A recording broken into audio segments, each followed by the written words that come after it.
tous et bienvenue sur cette chaîne, j'espère que vous allez bien. Alors aujourd'hui j'avais envie de vous montrer un menu que j'ai réalisé un soir et qui est relativement économique, donc je trouvais que c'était intéressant de vous partager ça, d'autant plus qu'il est déclinable en plusieurs variétés suivant les ingrédients que vous mettez dedans.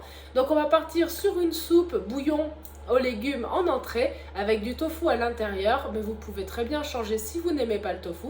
Et puis en deuxième partie on va avoir donc une polenta à la courge, mais de la même manière vous pouvez très bien mettre d'autres légumes s'il y en a d'autres que vous avez sous la main ou que vous préférez. Bah écoutez, on va passer directement en cuisine, c'est parti!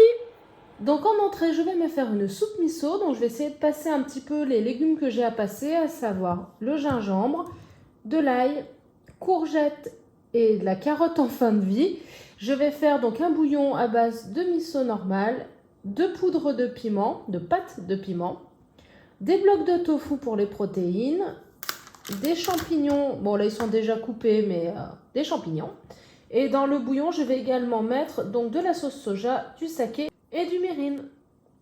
Ça c'est pour l'entrée. Ensuite en seconde partie je vais nous faire une polenta avec de la courge butternut. Donc je vais essayer de mélanger les deux un petit peu façon risotto, enfin vite fait. Que je vais accompagner avec des châtaignes à l'air fryer et en dessert de l'ananas. Allez c'est parti!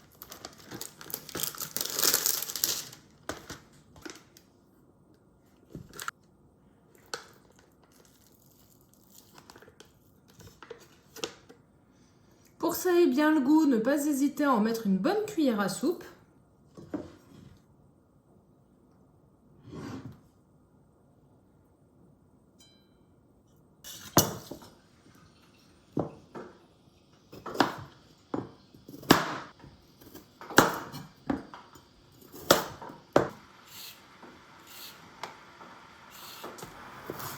Donc pour les carottes, moi j'aime bien les couper en diagonale. Je trouve qu'au final ça fait plus joli dans le bouillon.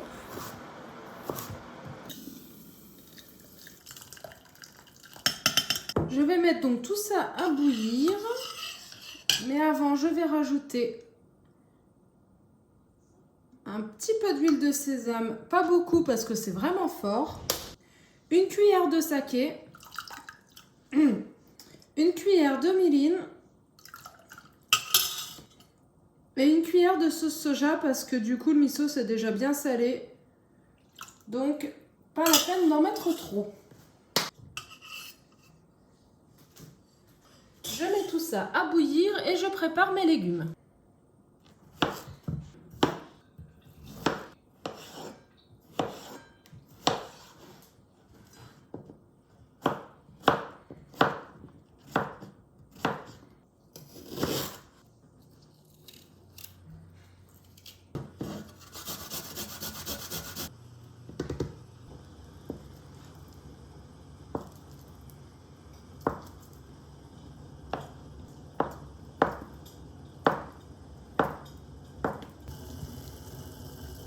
Maintenant que ça bouge, je rajoute tous mes légumes.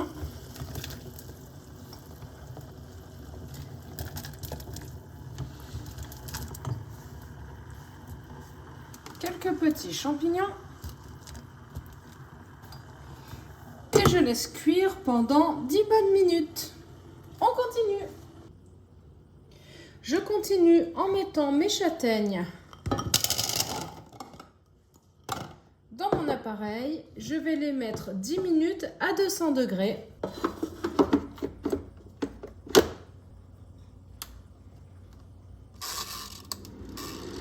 Sachant qu'il y a 3 minutes de chauffage, je rajoute un petit peu.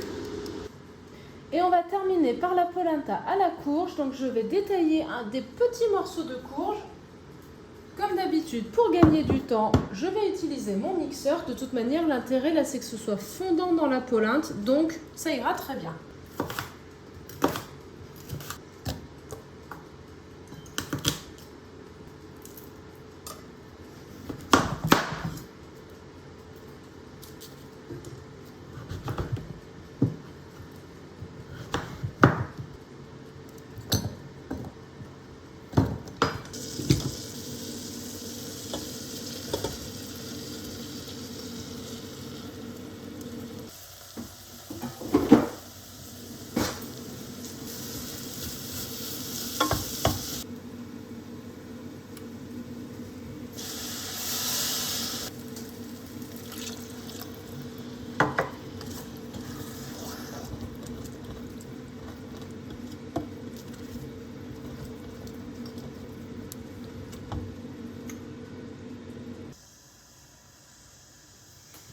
Voilà, donc ça fait 10 minutes que ma polenta se remue.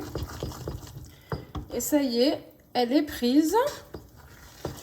Je vais la laisser vraiment bien se détendre 5 minutes. Enfin même pas, hein, le temps de dresser les assiettes. Ça a vraiment le goût du butternut et de la polenta en même temps, c'est super bon. J'ai rajouté un peu de sel quand même, ça manquait. Donc là, je l'ai faite en version un peu crémeuse. Mais vous pouvez la sécher un peu plus si vous voulez en faire des palets au four. Si vous ne connaissez pas la polenta, je vous la conseille vivement. C'est vraiment vite cuit, c'est super intéressant.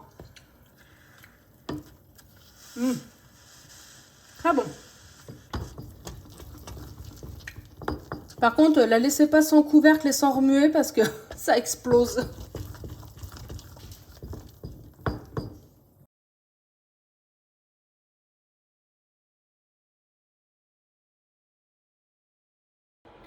Voilà, donc j'espère que ça vous aura donné des idées. De toute manière, donc n'hésitez pas à moduler en fonction des légumes que vous avez et bien entendu à moduler le temps de cuisson.